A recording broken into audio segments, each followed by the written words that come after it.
Yo os voy a hablar de las cualidades de un buen médico.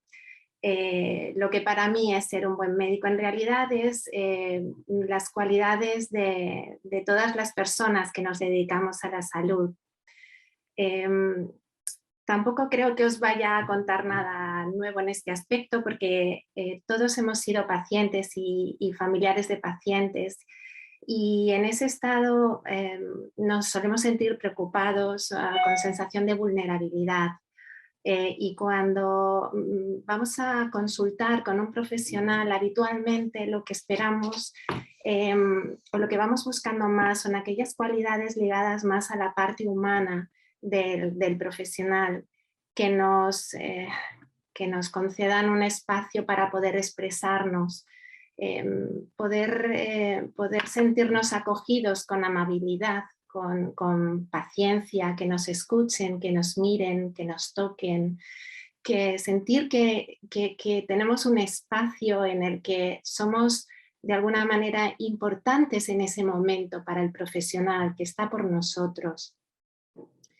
Esto, además, si nos solucionan el problema, pues estupendo, pero de alguna manera necesitamos salir de esa consulta un poquito mejor de lo que hemos entrado. Por tanto, antes de seguir o de comentaros para mí cuáles son las cualidades que para mí son importantes, me gustaría daros una pincelada de cómo yo veo a esa persona que entra por la puerta, que probablemente se siente preocupada, que se siente vulnerable con esa sensación y que me trae un problema, quiere consultar conmigo un tema. Yo, esa persona que entra por la puerta, lo primero, tiene una personalidad, una forma de ser, una forma de comportarse, y es lo primero que se ve del paciente. Pero es que además de eso, esa persona tiene una estructura de pensamiento que está influenciada por muchas cosas, sus creencias, sus valores, sus vivencias previas, su entorno sociocultural. Esa persona además que tiene unas emociones y ese día en concreto seguramente está sintiendo, pues pues como comentábamos, seguramente se siente preocupado o está triste, ¿no? O está enfadado también. El cuerpo físico en realidad suele ser el motivo de consulta fundamental. Em, Después, aparte del cuerpo, esa persona también tiene una parte a la que yo llamo el yo espiritual, esa parte que necesita de necesidad de conectar con algo más grande. Normalmente suele ser el concepto de Dios, pero también puede ser el concepto del universo, de un ideal. Ese individuo ha nacido en un sistema familiar también. Ese sistema familiar ejerce un poder muy importante en el individuo, y es importante también conocerlo. Esa persona también tiene un entorno social, o a lo mejor no lo tiene y se siente en soledad, una soledad que muchas veces puede llevar a la enfermedad. Y, por supuesto, como seres vivos, formamos parte de la Tierra y del universo y estamos sujetos a las leyes naturales, físicas y energéticas. Todos estos componentes hacen que esa persona tenga una percepción de la realidad determinada. Esa percepción de la realidad a veces, en muchas ocasiones creemos que es la única verdadera, y esto suele ser causa de muchos conflictos en la humanidad. Y además esa persona, desde que se levanta hasta que se acuesta, está viviendo una serie de experiencias cuya vivencia depende de cómo esa persona está percibiendo la realidad. Puede ser una percepción positiva o bien puede ser una percepción muy negativa. Y además lo que para mí es positivo, para otra persona puede ser negativo. ¿Y por qué os explico todo esto? Pues porque como médicos es muy importante el tener presente todos estos componentes del ser humano, porque si no atendemos a todos ellos nos vamos a quedar muy cortos. Si solamente atendemos a la parte física, al síntoma y nos quedamos allí, a la larga ese paciente no vamos a contribuir a su salud global, sino que ese paciente va a venir y a consultar una y otra vez por el mismo tema, por el mismo problema. Y también conocer cómo ese paciente está percibiendo la realidad nos ayuda a poder ajustar esa atención lo más individualizada posible. Entonces, desde aquí, para mí, las cualidades más importantes, por un lado, es la presencia, la humildad, la compasión, la excelencia y la coherencia. Pero no las considero solamente cualidades. Para mí también son herramientas porque a mí me ayudan a mi propio bienestar, porque yo sé que cuando yo soy fiel a estas cualidades, tengo la seguridad del trabajo bien hecho y que voy a crear una buena relación médico-paciente y eso, eso me tranquiliza mucho, ¿no? Mm, el primero, la presencia. Cuando yo contacté por primera vez con el concepto de presencia, me llamó la atención lo poderoso que es este concepto. Vi cómo era capaz de acallar ese ruido mental que tenía y cómo me ayudaba a concentrarme y a hacer que todo fuera mucho más fluido. Entonces, para mí la presencia con el paciente es estoy aquí, estoy ahora y estoy contigo en este rato. Es decir, no estoy en el paciente anterior, no estoy en todo lo que me queda por hacer, no estoy en la conversación que acabo de tener por teléfono, sino estoy aquí en este momento para ti. En ese estado lo que hago es que conecto con mi respiración, conecto con mi cuerpo, conecto con mi emoción y desde aquí acallo ese ruido mental y despierto mis sentidos. Escucho, escucho y presto atención a lo que dice el paciente y cómo lo dice, porque no siempre hay una coherencia entre lo que se dice y cómo se dice. Presto atención a la observación del lenguaje no verbal. ¿Cómo está entrando ese paciente en la consulta? ¿Cómo camina? ¿Cómo se sienta en la silla? ¿Hacia adelante? ¿Hacia atrás? ¿Cruza las piernas? ¿Cómo me mira? ¿Qué gestos tiene? ¿Va arreglado o va más bien dejado? Todo eso es una información valiosísima. Cuando exploro al paciente, ¿qué información me llega a través del tacto? Cuando toda esta información que me llega a través de los sentidos hace que mi intuición aumente muchísimo y cuando yo me dejo guiar por esta intuición, hace que tenga la seguridad de que la atención que voy a hacer va a ser lo más precisa posible para esa necesidad que tiene el paciente en ese momento. Porque los protocolos están bien, nos ayudan como profesionales en las evidencias científicas, en la seguridad del paciente, nos ayudan en la optimización de recursos, pero es que los protocolos no pueden de ninguna manera contemplar todas las individualidades que existen de todos los individuos.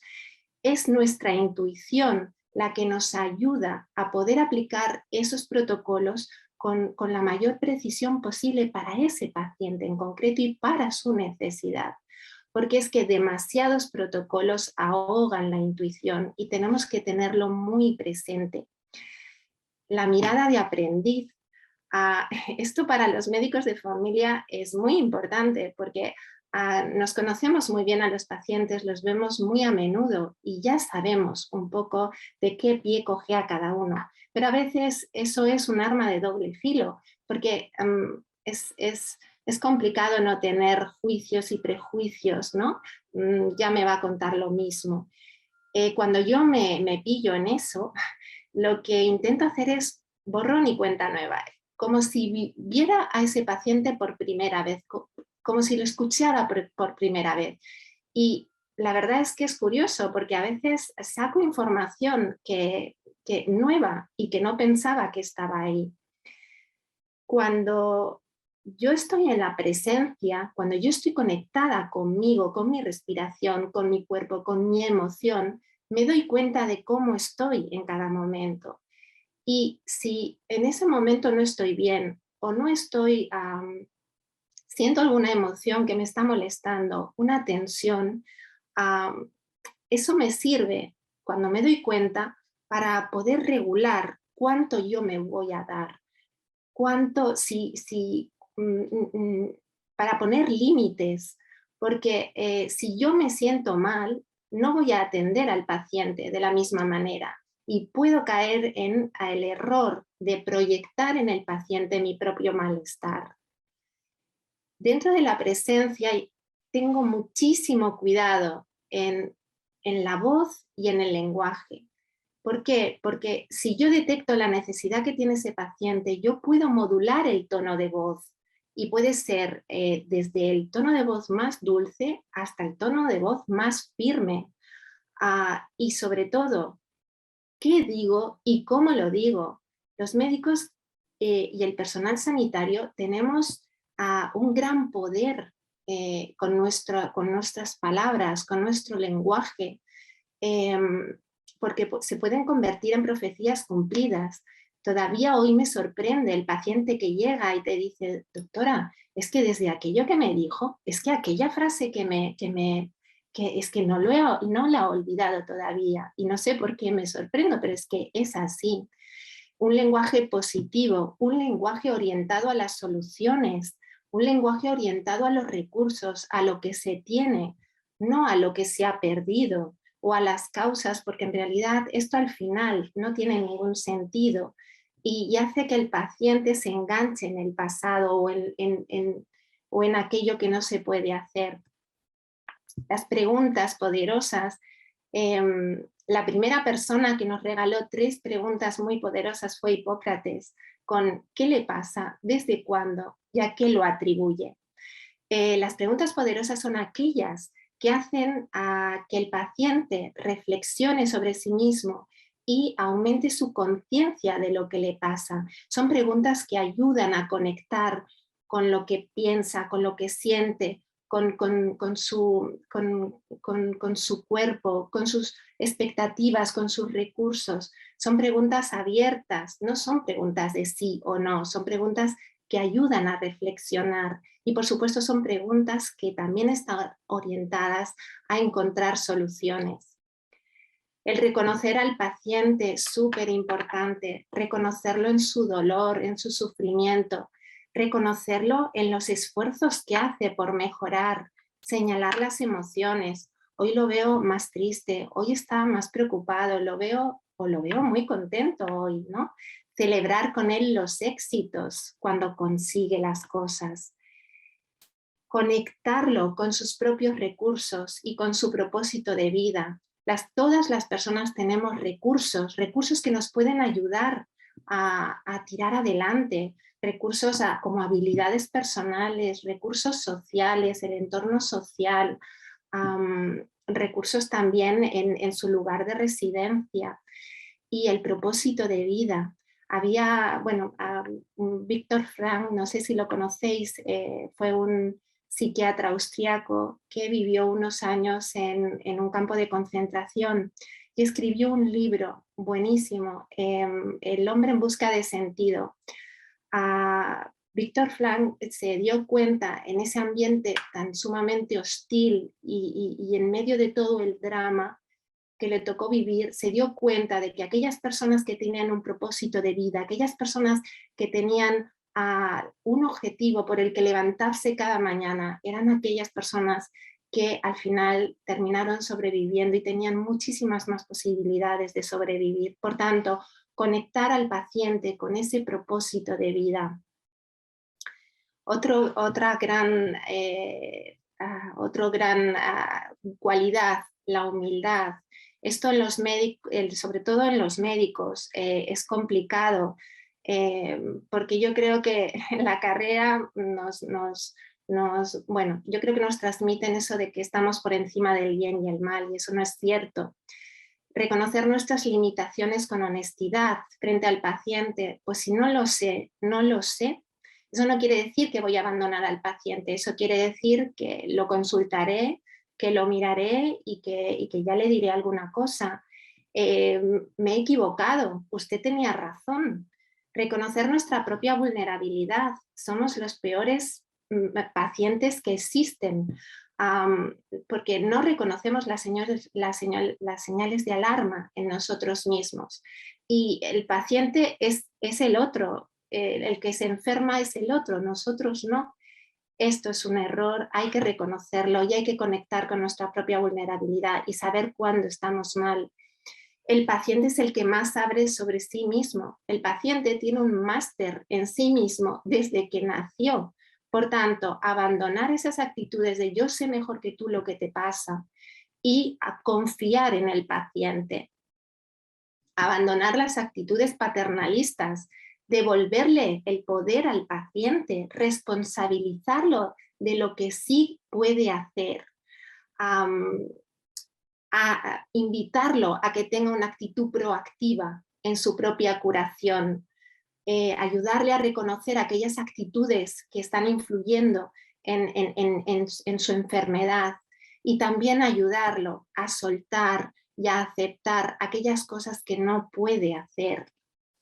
Y por supuesto, respetar la enfermedad del paciente. A veces nos cuesta mucho porque no entendemos por qué el paciente perpetúa situaciones o perpetúa comportamientos, ¿no? Pero a veces la enfermedad en el paciente cumple una función, a veces es bien por ganancias secundarias, bien porque es un rol que tiene, por ejemplo, dentro del sistema familiar, o a lo mejor es una manera de solventar algún conflicto, pero la enfermedad a veces está ahí por algo y hay que respetarlo. Y por supuesto respetar las decisiones del paciente, pero siempre ofreciendo toda la información posible y toda la veracidad, con veracidad, porque es la única manera de garantizar que el paciente pueda decidir de forma libre. Otra de las virtudes, la compasión. La compasión es ese sentimiento que se produce al ver sufrir a un paciente y ese comportamiento a poder aliviar el sufrimiento del paciente, a diferencia un poquito de la empatía, que vendría a ser un poco lo mismo, pero sin este componente de actividad proactiva para poder ayudar a aliviar este sufrimiento. La excelencia, dar siempre lo mejor de ti mismo, hacer las cosas lo mejor que sepas y adaptar los recursos humanos y científicos en función de las necesidades de cada persona.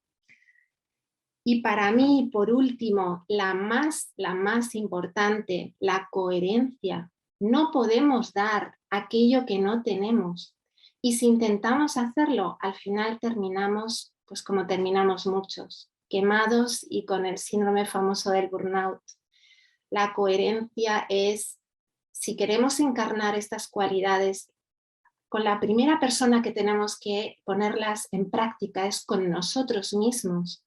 Estar presentes en nuestra propia vida, reconocer nuestras propias necesidades, tener conciencia de lo que pensamos, de lo que sentimos, de nuestras emociones, tener autocompasión. ¿Qué quiere decir? Que es imposible que podamos tener compasión con el paciente si nos tratamos a patadas, si nos tratamos con mucho juicio, si somos nuestros peores enemigos.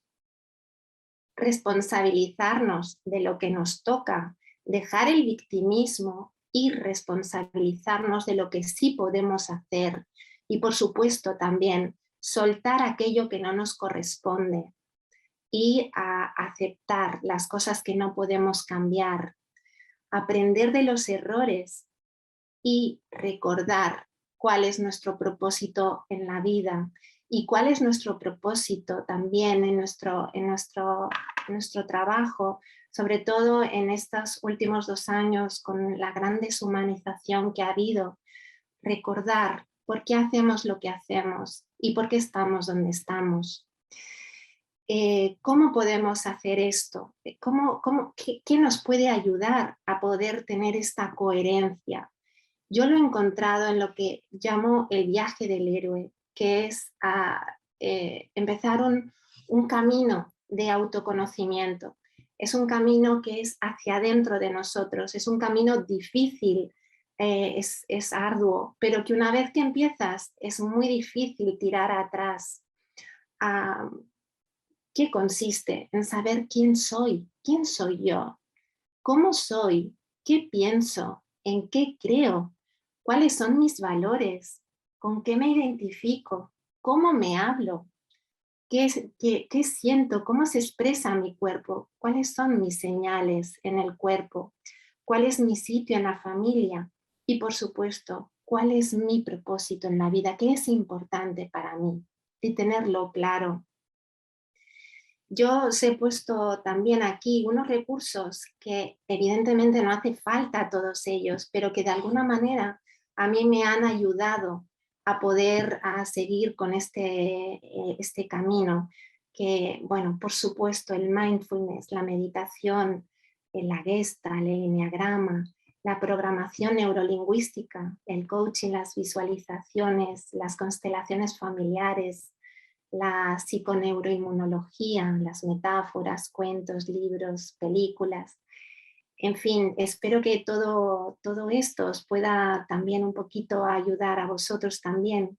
Y si me permitís, quería un poco también dedicarle un poco esta charla desde aquí a todos mis compañeros, a médicos, enfermeras, auxiliares, administrativos, a todos aquellos que a pesar de la dureza de todos estos, sobre todo de estos 2 últimos años, de cómo está el sistema sanitario de deshumanizado, no olvidan cuál es su propósito y no olvidan al paciente, y que cada día luchan por poder mantener una calidad de atención al paciente, dedicado a aquellos compañeros que en estos tiempos han caído, aquellos que se están levantando y aquellos que están ya de pie. Darles las gracias a todos. Y también quería contar solamente una anécdota para que os deis cuenta. Mi enfermera el otro día fue a controlarle un sintrón a una paciente que vive solita y que solamente vienen 3 veces al día a ayudarle una trabajadora familiar, solamente viene 2 días. Esta señora, cuando fue, mi compañera se encontró, eran las 2 de la tarde y no había comido. Tiene una artrosis muy severa en las manos y no se podía hacer la comida y la que le dejan preparada, ella se la había comido. Bueno, pues mi enfermera le hizo una tortilla, le preparó la comida. Simplemente no hace falta prepararles la comida a los pacientes, pero simplemente decir y romper una lanza por todos esos compañeros que, a pesar de las dificultades de la sanidad como está, siguen al pie del cañón y siguen ofreciendo esa atención de calidad y poniendo el paciente en el centro de esa atención. Pues muchísimas gracias y bueno, pues hasta aquí mi charla.